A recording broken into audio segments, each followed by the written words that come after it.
Assalamualaikum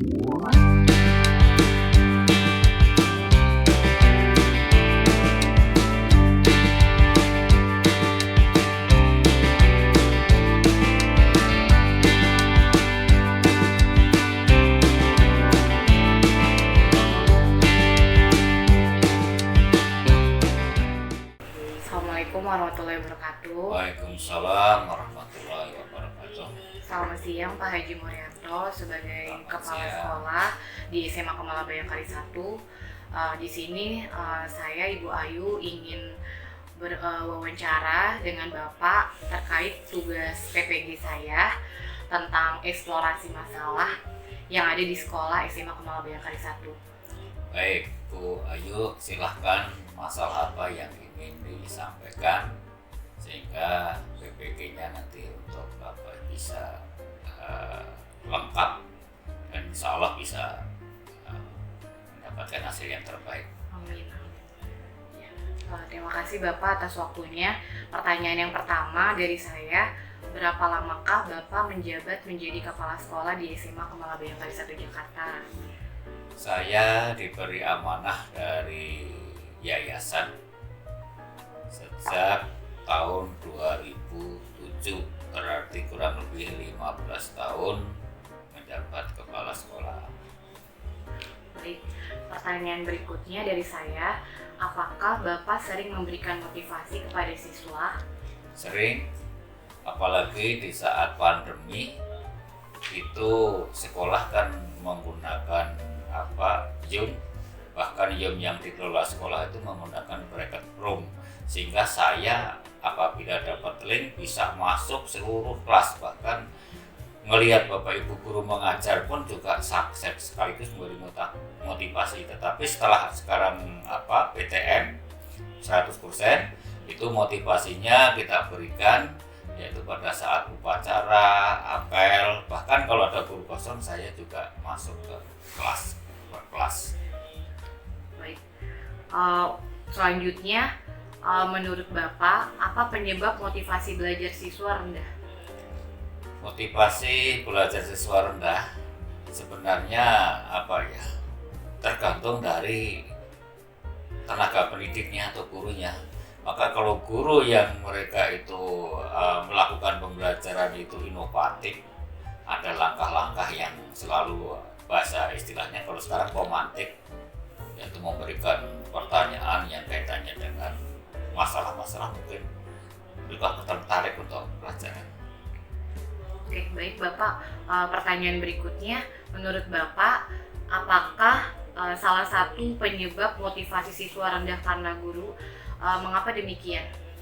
Karena guru tidak inovatif, tidak menggunakan berbagai metode pembelajaran, sumber belajar, bahkan cenderung banyak yang selama ini masih bersifat konvensional.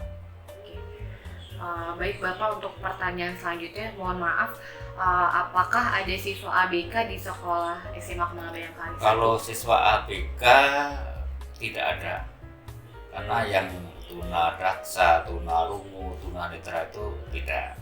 Tapi ada ABK yang sifatnya sebenarnya hanya IQ rendah, tetapi semuanya masih normal.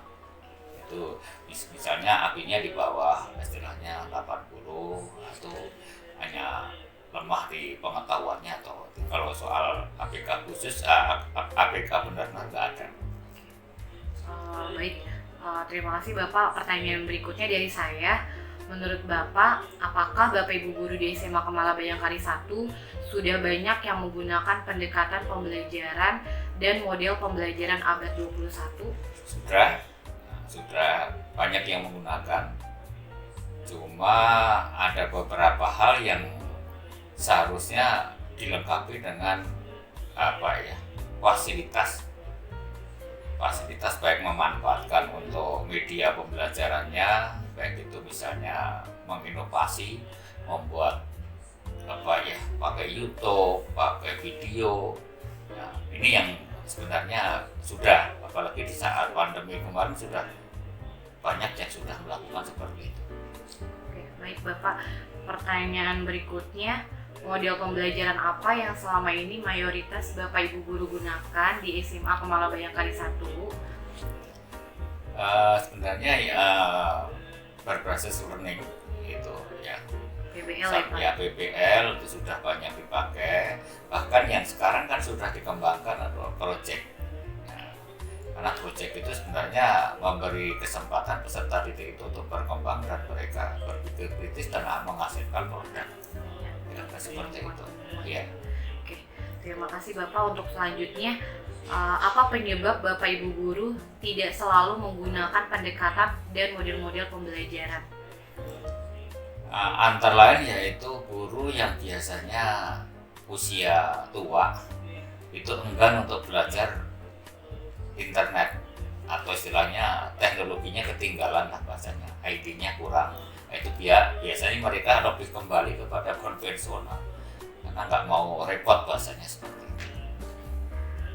Baik, apakah Bapak Ibu guru sudah menggunakan media pembelajaran inovatif saat mereka mengajar Pak? Hampir 90%, kecuali yang saya sebut tadi, guru-guru yang sudah sepuh atau tua itu enggan istilahnya kalau untuk mengubah mindsetnya untuk menggunakan teknologi itu enggak. Kira-kira apa ya Pak penyebab Bapak Ibu guru itu tidak selalu menggunakan media pembelajaran inovatif? Nah itulah karena mindset mereka nggak mau berubah. Yang jelas mindset mereka nggak mau berubah. Iya. Itu karakter lah bahasanya begitu. Itu pelan-pelan memang harus. Oke, baik Pak. Pertanyaan selanjutnya dari saya, menurut Bapak, apakah Bapak Ibu guru sudah paham dengan pembelajaran HOTS? Hampir sebagian besar sudah. Kalau di persentase 90% sudah. Karena kan di SMA itu kan bukan untuk istilahnya C1, C2, tapi sudah harus mengarah pada C4, 5, dan 6. Baik Pak, apakah penyebab Bapak Ibu guru tidak pernah atau jarang melaksanakan pembelajaran HOTS? Nah itulah satu, bisa juga karena kalau dengan HOT itu hasil yang dicapai atau capaian hasil belajarnya itu kan biasanya rendah, sehingga mereka nggak mau lagi ada remedial pengayaan. Nah itu. Sehingga itulah yang membuat mereka membuat soal harusnya hot tapi dibuat soal yang ringan C1, C2, padahal itu jenjangnya bukan untuk anak SMA tapi itu untuk anak SD. Nah, sedangkan SD sekarang pun sudah mengarah kepada pembelajaran hot. Selanjutnya Pak, menurut Bapak bagaimana solusi ke depan untuk menyelesaikan masalah terkait pembelajaran HOTS?